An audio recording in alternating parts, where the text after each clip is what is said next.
Good morning, नमस्कार, अस्सलाम वालेकुम, सत श्री अकाल, whatever you are connected with. आज हम आपको network filter and transmission line discuss कर रहे हैं। Network filter and transmission line की आपकी ट्रांसमिशन लाइन को हम डिस्कस करेंगे। ठीक है, इससे पहले हम ट्रांसमिशन लाइन के कुछ क्वेश्चन डिस्कस कर चुके हैं, लेकिन ये क्वेश्चन भी बहुत इंपॉर्टेंट थे, इसलिए डिस्कस करना ज़रूरी था। इसलिए हमने फिर से एक और वीडियो बनाया आपका ट्रांसमिशन लाइन पे। तो देखते हैं, फर्स्ट क्वेश्चन आपका है, which parameter does not exist in the transmission line equation. इनमें से कौन सा पैरामीटर है जो ट्रांसमिशन लाइन इक्वेशन में एग्जिस्ट नहीं करता है। ठीक, तो इनमें से जो देखो दो तरह के पैरामीटर हमने आपको बताए थे। एक तो प्राइमरी पैरामीटर बताए थे। प्राइमरी पैरामीटर कौन कौन से थे? आर, एल, जी और सी। इसी से सेकेंडरी पैरामीटर डेराइव होते हैं। ठीक है, लेकिन जब ट्रांसमिशन लाइन की इक्वेशन लिखते हैं उसमें प्राइमरी पैरामीटर यूज नहीं होते हैं। ठीक है, तो कौन से पैरामीटर एग्जिस्ट नहीं करते हैं ट्रांसमिशन लाइन की इक्वेशन में? तो प्राइमरी पैरामीटर। तो प्राइमरी पैरामीटर कौन कौन से हैं? आर, एल, जी, सी। इनमें से कोई है? आर, एल, जी, सी, ये है आर, तो ये एग्जिस्ट नहीं करेगा। ठीक है, बाकी ये एग्जिस्ट करते हैं, ये सेकेंडरी पैरामीटर ये एग्जिस्ट करते हैं। ठीक है, कैरेक्टरिस्टिक इम्पीडेंस, लोड इम्पीडेंस, ठीक है, ये एग्जिस्ट करते हैं। तो इसका ए ऑप्शन आपका बिल्कुल सही हो जाएगा। चलते हैं नेक्स्ट क्वेश्चन की तरफ। The purpose of the transmission line equation is to. Transmission line equation का पर्पज क्या है? ठीक है, तो ट्रांसमिशन लाइन इक्वेशन का पर्पज होता है इम्पीडेंस मैचिंग करना। ठीक है, इम्पीडेंस का मैचिंग करना। तो इसका डी ऑप्शन आपका बिल्कुल सही है। देखिए, आपके हम सारे ऑप्शंस इसलिए नहीं पढ़ रहे हैं क्योंकि अगर अभी एक ऑप्शन आपका पढ़ा देते हैं, ठीक है, अब 3 और ऑप्शन पढ़ेंगे तो आपका वीडियो 3 गुना लंबा हो जाएगा। ठीक है, यानी कि काफ़ी लेंदी हो जाएगा। तो आप लोगों का एग्जाम पास में है तो क्यों आपका टाइम वेस्ट करें, इसलिए आपको डायरेक्ट ऑप्शन बता देते हैं। ठीक है, और जहाँ मुझे ज़रूरी लगता है ऑप्शन डिस्कस करना, वहाँ ऑप्शन भी मैं डिस्कस करती हूँ। ठीक है, चलते हैं नेक्स्ट क्वेश्चन की तरफ। तो क्वार्टर वेव ट्रांसफॉर्मर, ठीक है, quarter wave transformer considered as a, quarter wave transformer को हम क्या कंसीडर करते हैं? उसको हम इम्पीडेंस इन्वर्टर कहते हैं, क्योंकि जो क्वार्टर वेव ट्रांसफॉर्मर होता है ये लो इम्पीडेंस को हाई इम्पीडेंस में, ठीक है, और हाई इम्पीडेंस को लो इम्पीडेंस में कन्वर्ट करता है, इसीलिए हम इसको इम्पीडेंस इन्वर्टर बोलते हैं। चलते हैं नेक्स्ट क्वेश्चन की तरफ। Which transmission line is called as 1-to-1 transformer. इनमें से कौन सी ट्रांसमिशन लाइन है जिसे हम 1-to-1 ट्रांसफॉर्मर बोलते हैं? वो बोलते हैं हम length L equal to λ/2 transmission line को, क्योंकि इस पे क्या होता है, जब लेंथ λ/2 के इक्वल होती है तो इनपुट इम्पीडेंस लोड इम्पीडेंस के इक्वल होता है। ठीक है, इसीलिए इसको हम 1-to-1 ट्रांसफॉर्मर बोलते हैं। बी ऑप्शन सही है बिल्कुल। स्टैंडिंग वेव रेशियो क्या है? स्टैंडिंग वेव रेशियो जो होता है, जो स्टैंडिंग वेव रेशियो, ठीक है, SWR लिखते हैं, होता है V maximum to V minimum. Maximum voltage, ठीक है, to transmission line to minimum voltage. तो आपका ए ऑप्शन इसका बिल्कुल सही हो जाएगा। चलते हैं नेक्स्ट क्वेश्चन की तरफ। If reflection coefficient is 0.6 find SWR, यानी कि standing wave ratio. SWR standing wave ratio. देखो, रिफ्लेक्शन कोफिशिएंट और स्टैंडिंग वेव रेशियो में रिलेशन होता है।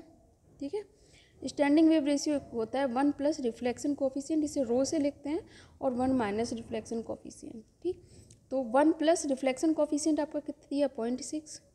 ठीक, 1 माइनस रिफ्लेक्शन कोफिशिएंट 1 माइनस 0.6, तो ये आपका कितना हो गया? 1.6 डिवाइड बाई 0.6। ठीक, सॉरी, ये 1 माइनस 0.6 था, तो 1 माइनस 1.6 डिवाइड बाई 0.4, तो ये आपका कितना आ जाएगा? 4। यानी कि आपका इसका बी ऑप्शन बिल्कुल सही हो जाएगा। 0.2 पॉइंट हट जाएगा, 4 4 जा 16, तो 4 आ जाएगा आपका आंसर। ठीक, चलते हैं नेक्स्ट क्वेश्चन की तरफ। वो if maximum and minimum voltage of standing wave are 4 and 12, तो स्टैंडिंग वेव रेशियो क्या होगा? ठीक है, अगर आपको मैक्सिमम वोल्टेज और मिनिमम वोल्टेज दिया है, ठीक है, और स्टैंडिंग वेव रेशियो फाइंड करना है, ठीक है, तो स्टैंडिंग वेव रेशियो होता है V maximum minus V minimum. ठीक है,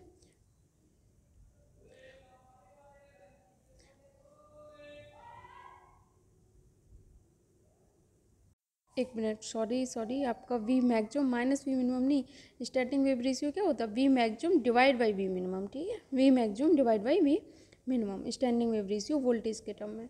तो V मैक्सिमम वोल्टेज कितना दिया आपका? 4। ठीक, मैक्सिमम वोल्टेज आपका कितना दिया है? 4। मिनिमम वोल्टेज कितना दिया? 2। तो स्टैंडिंग वेव रेशियो हो जाएगा V maximum upon V minimum, यानी कि 4 डिवाइड बाई 2 यानी कि 2, यानी कि इसका आपका ए ऑप्शन बिल्कुल सही हो जाएगा। चलते हैं नेक्स्ट क्वेश्चन की तरफ। नेक्स्ट क्वेश्चन है आपका, what is the reflection coefficient of the wave with standing wave ratio 3.5। ठीक है, उसमें क्या था आपसे स्टैंडिंग वेव रेशियो पूछा था और रिफ्लेक्शन कोफिशिएंट दिया था, ठीक है।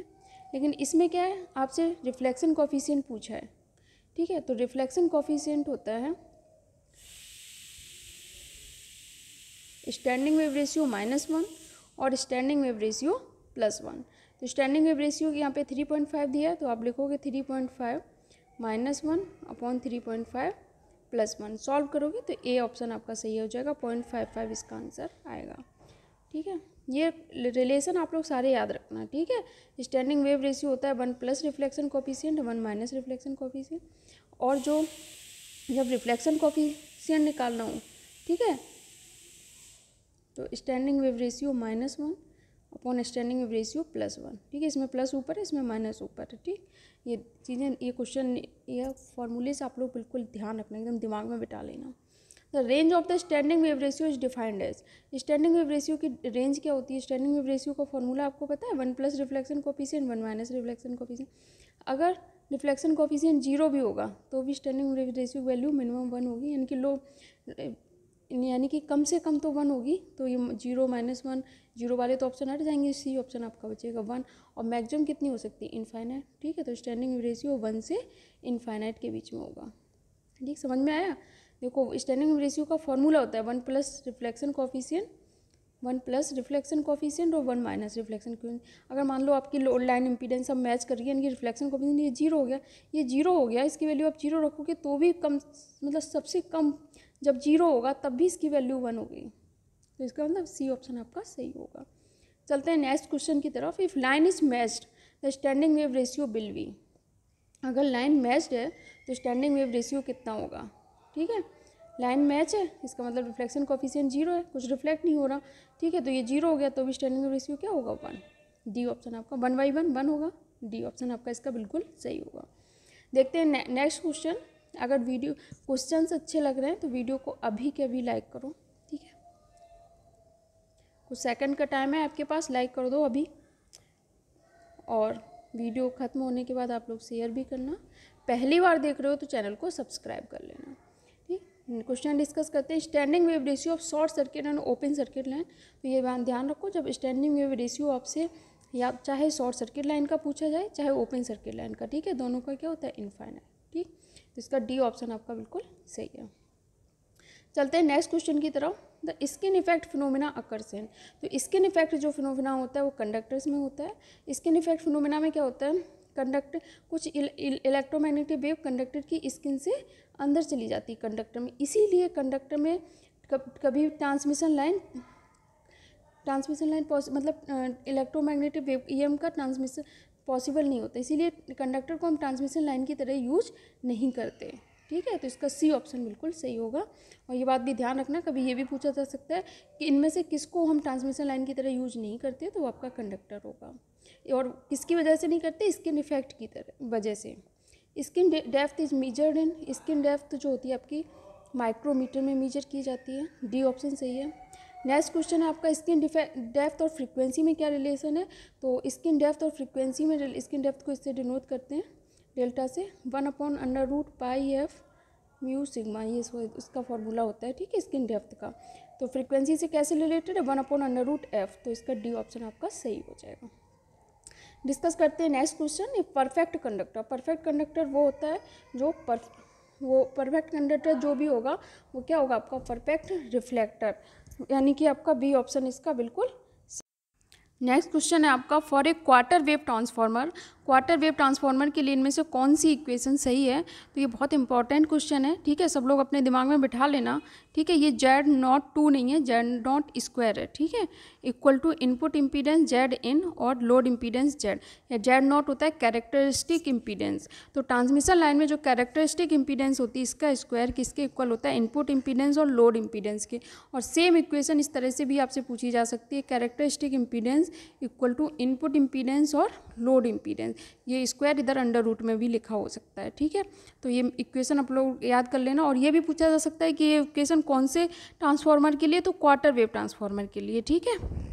तो ये दिमाग में रखना। और ये आज के क्वेश्चंस हुए, अगर वीडियो या क्वेश्चंस अच्छे लगे तो अभी के अभी लाइक कर दो, ठीक है, शेयर कर दो। आपको लगता है किसी को भी इस वीडियो से बेनिफिट है, ठीक है, उसको ज़रूर शेयर करना, चाहे आपके दोस्त हों, रिलेटिव हो, कोई भी हो, ठीक है।